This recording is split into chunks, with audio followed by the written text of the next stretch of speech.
बिस्मिल्लाहिर्रहमानिर्रहीम। Dear students, अस्सलाम वालेकुम। आज का जो हमारा टॉपिक है नाइन्थ केमिस्ट्री के चैप्टर नंबर 5 का लेक्चर नंबर 6 है। ये अबाउट वेपर प्रेशर है। कल के लेक्चर में हमने अवेपोरेशन के बारे में पढ़ा था। आज हम पढ़ेंगे कि वेपर प्रेशर क्या होता है। वेपर प्रेशर पढ़ने से पहले हमें ये पता होना चाहिए कि वेपर्स क्या होते हैं।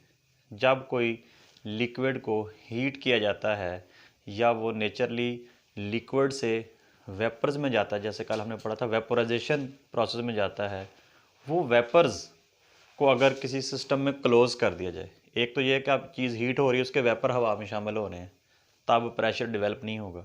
अगर हम उसको ऊपर से क्लोज कर देते हैं, जैसे घर में कोई चाय वगैरह बनती है या कोई और चीज़ पकती है, हम ऊपर जो है ना खाने वाले बर्तन के ऊपर एक ढक्कन लगा देते हैं, तो वो अगर उसको क्लोज कर दिया जाए तो जो वेपर्स का प्रेशर डेवलप होगा, वो वाला प्रेशर जो है that is called vapour pressure. यानी वेपर्स का जो प्रेशर है वो वेपर प्रेशर कहलाएगा।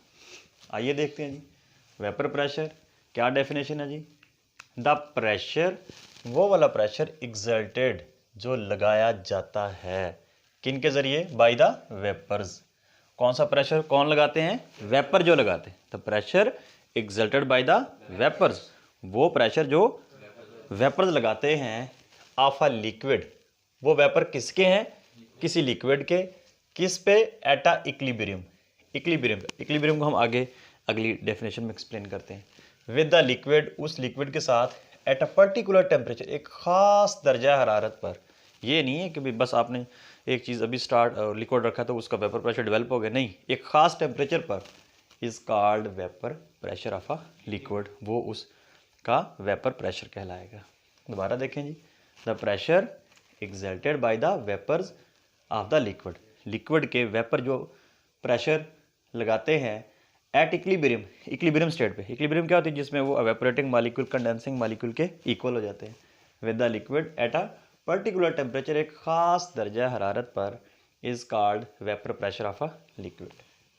स्टेट ऑफ इक्विलिब्रियम क्या है? ये यहाँ हमने एक लफ्ज़ पढ़ा था, इक्विलिब्रियम। कहता था इक्विलिब्रियम, वैसे इक्विलिब्रियम का मतलब होता है तवाज़न। Equilibrium is a state when rate of vaporisation, vaporisation का जो रेट है वो इक्वल हो जाए rate of condensation, equal to each other, एक दूसरे के बराबर हो जाए but opposite in direction. Actually होता क्या है, वेपर प्रेशर किस तरह डेवलप होता है? ये हमारे पास कोई लिक्विड है, सपोज लिक्विड की जब वेपोराइजेशन होती है तो उसके नतीजे में क्या बनते हैं जी? वेपर्स। वेपर्स को अगर टेम्परेचर कम हो जाए तो ये दोबारा लिक्विड में कन्वर्ट होना शुरू हो जाते हैं, यानी कंडेंसेशन का प्रोसेस होता है, कंडेंसेशन। अब एक ऐसी स्टेज जिसके ऊपर जो लिक्विड के से वेपर बन रहे हैं, यानी रेट ऑफ वेपोराइजेशन, वेपर बनने का अमल बराबर हो जाए किसके? वापस वेपर से लिक्विड बनने का। आपने देखा होगा जब कुछ चाय वगैरह या कुछ चीज़ गर्म हो रही होती है तो उससे वेपर्स आ रहे हैं, तो उसके ऊपर एक थाली या कोई ढक्कन लगा हो रखा था। आप ढक्कन को उठाएं तो उससे वेपर्स भी निकल रहे थे, लेकिन वो जो थाली हम हटाते हैं तो उससे कुछ ड्रॉप्स नीचे गिरते हैं, वो वही वेपर होते हैं ऊपर जाकर, क्योंकि जो थाली की ऊपर वाली स्टेज है वो ठंडी होती है, वहाँ से ठंडी जगह पर वो जाकर अकामुलेट होते हैं, वहाँ वो दोबारा वेपर जो है लिक्विड में कन्वर्ट हो जाते हैं, यानी कंडेंस हो जाते हैं, कंडेंसेशन हो जाती है। तो वो वाली स्टेज जिसके ऊपर वेपोराइजेशन की स्पीड इक्वल हो जाए कंडेंसेशन की स्पीड। वेपर्स क्या है जी? लिक्विड से गैसेस फॉर्म में जाना, और कंडेंसेशन क्या है? गैसेस फॉर्म से वापस लिक्विड फॉर्म में आना। तो कहता है इक्विलिब्रियम कौन सी स्टेट है? जब रेट ऑफ वेपोराइजेशन, यानी वेपर्स बनने का अमल जो है या वेपर बनने की जो स्पीड है, या रेट से मुराद यानी उसकी स्पीड है, वो किस स्पीड के इक्वल हो जाए? Condensation. Condensation mean gaseous form से वेपर फॉर्म से वापस लिक्विड फॉर्म में आना, is equal to each other, एक दूसरे के बराबर हो जाए but opposite in direction, direction different है। अगर यहाँ इस रिएक्शन को देखें आप, लिक्विड फॉरवर्ड में है, वेपर जो है जब लिक्विड में आते हैं तो वो रिवर्स में है। ये हाफ एरो साइन जो शो कर रहा है ये फॉरवर्ड को शो कर रहा है, ये हाफ एरो साइन जो है वो रिवर्स को शो कर रहा है, यानी बैकवर्ड को शो कर रहा है। नेक्स्ट है जी डायनामिक इक्विलिब्रियम। डायनामिक इक्विलिब्रियम क्या है जी? A stage at which number of evaporating molecules, वो मॉलिक्यूल जो अवेपोरेट हो रहे हैं उनकी जब तादाद है वो इक्वल हो जाए number of condensing molecules, condensing molecule के बराबर हो जाए, तो this state is called dynamic equilibrium state. यानी सपोज एक बर्तन के अंदर आपने पानी लिया, उसको गर्म किया, उसको सिस्टम को आपने ऊपर से क्लोज किया हुआ है।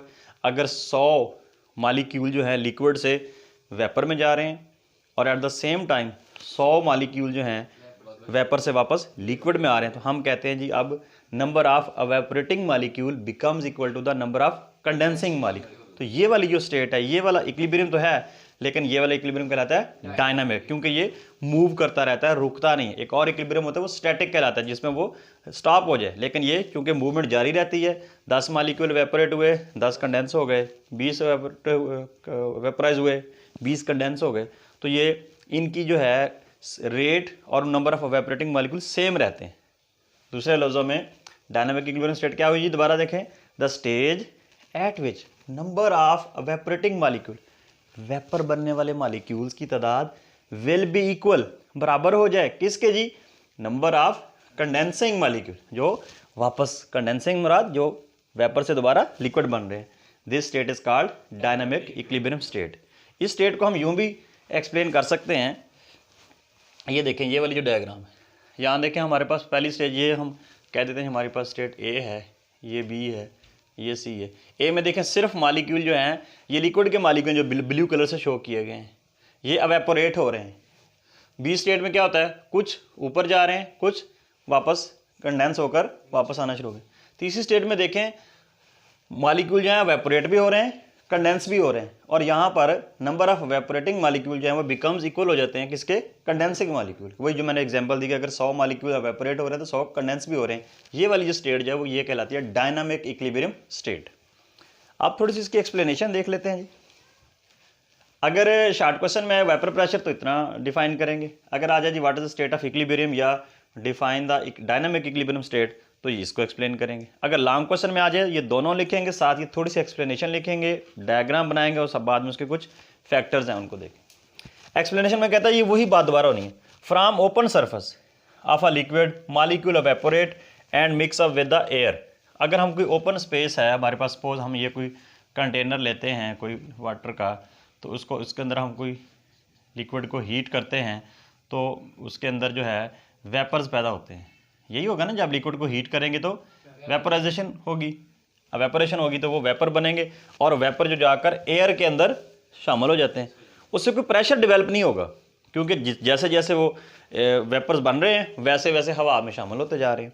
लेकिन अगर आप उस सिस्टम को क्या कर दें जी, क्लोज कर दें, अब ये वेपर जाकर वहाँ इकट्ठे होना शुरू हो जाते हैं, यानी जब ये इकट्ठे होते हैं तो फिर ये प्रेशर डेवलप करते हैं। वो वाला प्रेशर जो है वो क्या कहलाता है, वेपर प्रेशर। देखें जी, फ्रॉम ओपन सरफेस, अगर ओपन सरफेस हो लिक्विड की, मालिक्यूल्स क्या करते हैं जी, एवेपोरेट होते रहते हैं, एंड मिक्स अप, और मिक्स होते रहते हैं किसके साथ, विद द एयर, हवा में।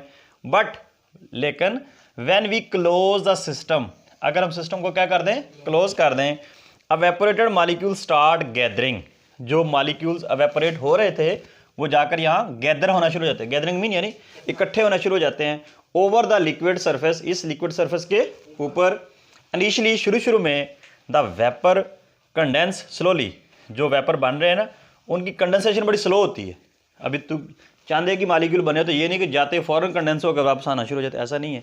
शुरू में जो एवेपोरेटिंग मालिक्यूल हैं उनकी कंडेंसेशन या जो कंडेंसिंग की जो एबिलिटी है वो कम होती है। Initially the vapours condense slowly to return the liquid, condense होकर कहाँ वापस आना उन्होंने, दोबारा लिक्विड में। देखें ये वाली स्टेट जो है यहाँ वेपर्स हैं और ये क्या है जी, लिक्विड। इसी के दरमियान में ही है ना एक, कि लिक्विड वेपर में जा रहा है और वेपर वापस दोबारा लिक्विड में आ रहा है। Initially vapour condense slowly to return the liquid, after some time, थोड़ी देर के बाद कंडेंसेशन प्रोसेस इंक्रीजेज।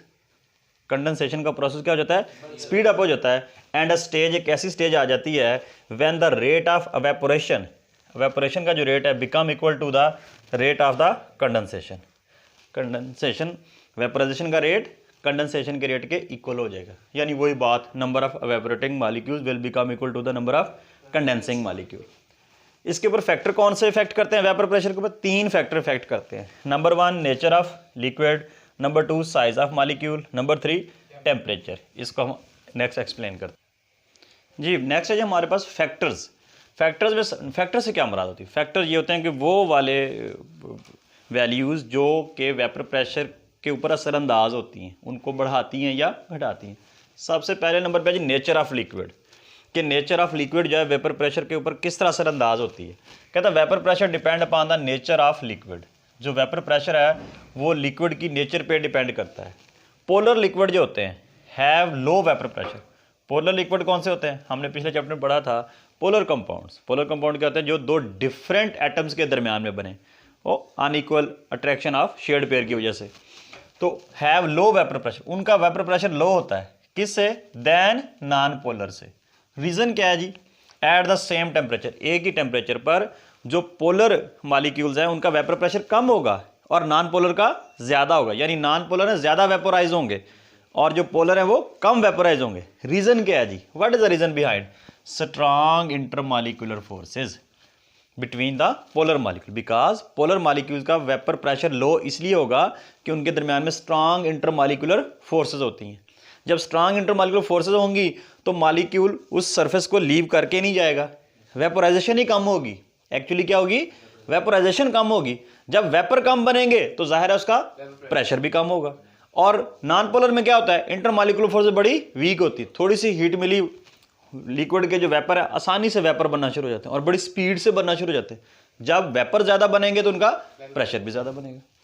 तो example, water has less vapour pressure, पानी का वेपर प्रेशर कम होता है किससे, अल्कोहल से। रीज़न, वाटर के अंदर स्ट्रॉन्ग हाइड्रोजन बॉन्डिंग होती है जबकि अल्कोहल के अंदर हाइड्रोजन बॉन्डिंग नहीं होती, इस वजह से उसका वेपर प्रेशर अल्कोहल का ज़्यादा होता है और वाटर का लेस होता है। दूसरे नंबर पे आ जाइए हमारे पास साइज ऑफ मॉलिक्यूल्स। जितना मॉलिक्यूल्स का साइज बड़ा होगा उतने वेपर्स बनने का अमल स्लो होगा, जितना मॉलिक्यूल का साइज छोटा होगा उतनी वेपोरेशन फास्ट होगी। जैसे हम एक मोटा बंदा और एक स्मार्ट बंदा उसकी दौड़ लगवाएं, कौन ज़्यादा फास्ट दौड़ेगा, स्मार्ट वाला। इसी तरह जो स्मार्ट मॉलिक्यूल हैं वो फास्टली मूव करते हैं।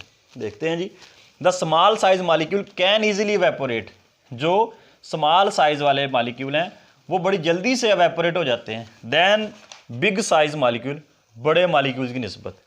Hence small molecules exert more pressure, जो स्मॉल, जाहिर है जब वो इवेपोरेट ज़्यादा होंगे तो वो प्रेशर भी ज़्यादा लगाएंगे, जब प्रेशर वो ज़्यादा डेवलप करेंगे तो वेपर प्रेशर भी ज़्यादा होगा। Example, hexane. हेक्सेन का फार्मूला क्या होता है जी, C6H14। Hexane is small size molecule, hexane के जो हैं मॉलिक्यूल का साइज स्मॉल होता है एज कंपेयर टू डिकेन। डिकेन का क्या फार्मूला होता है, C10H22। जो डिकेन है जिसके अंदर 10 कार्बन है, उसमें जो उसके एटम मॉलिक्यूल का साइज है, जो उसके एटम का साइज है वो बड़ा होता है। जितना साइज ज़्यादा होगा मॉलिक्यूल का उतनी उसकी वेपर कम बनेंगे, वेपर कम बनेंगे तो प्रेशर भी कम होगा, तो इसका वेपर प्रेशर कम होगा। और जो स्मॉल साइज मॉलिक्यूल होंगे उनकी वेपोरेशन फास्ट होगी, अब वेपोरेशन फास्ट होगी वेपर ज़्यादा बनेंगे, वेपर ज़्यादा बनेंगे प्रेशर ज़्यादा बनेगा, तो वेपर प्रेशर ज़्यादा होगा। सो C6H14 यानी हेक्सेन जो है evaporate rapidly and exert more pressure, और ज़्यादा प्रेशर लगाएगा किसकी निस्बत, डिकेन की निस्बत। लास्ट वन है जी टेम्परेचर, कि वेपर प्रेशर जो है टेम्परेचर उसके ऊपर असरअंदाज होता है। जाहिर है जितना टेम्परेचर ज़्यादा होगा, जितनी आप हीट ज़्यादा मिलेगी किसी लिक्विड को, उसके वेपर ज़्यादा बनेंगे। जब वेपर ज़्यादा बनेंगे तो ऑफ कोर्स उसका प्रेशर भी ज़्यादा बनेगा। बड़ा सिंपल सा इसकी जस्टिफिकेशन है। एट हाई टेम्परेचर, ज़्यादा टेम्परेचर पर vapour pressure is higher, vapour pressure क्या होंगे, हाई होंगे, then at a low temperature, low temperature की निस्बत जो है हाई टेम्परेचर पर वेपर प्रेशर ज़्यादा होगा। एग्जाम्पल जिस तरह आप देखते हैं, मिसाल के तौर पर आप कपड़े सुखाते हैं, अगर आप छाँव में रख दें तो देर से वेपरेशन होती है, देर से वो सूखते हैं, धूप में रख दें तो जल्दी हो जाते हैं। तो जितना टेम्परेचर हाई होगा उतनी वेपरेशन फास्ट होगी, जितनी वेपरेशन फास्ट होगी उतना वेपर प्रेशर ज़्यादा होगा, और जितनी वेपरेशन स्लो होगी उतना वेपर प्रेशर भी कम होगा, और उस पर डिपेंड करता है टेम्परेचर। एट एलिवेटेड, एलिवेटेड का मतलब होता है हाई, हाई टेम्परेचर पर kinetic energy of the molecule, जो ये उसकी रीज़न बता रहा है कि ऐसा क्यों है कि हाई टेम्परेचर पर वेपर प्रेशर क्यों बढ़ जाता है।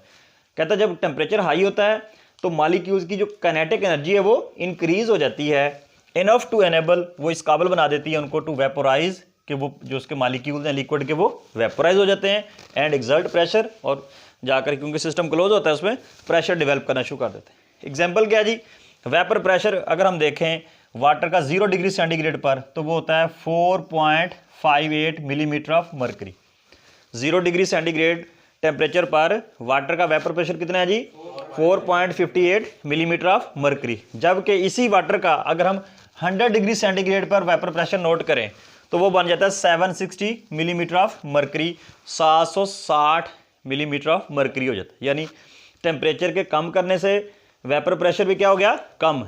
0 पे कितना था 4.58, जबकि 100 पे कितना हो गया 760 मिलीमीटर ऑफ मरकरी।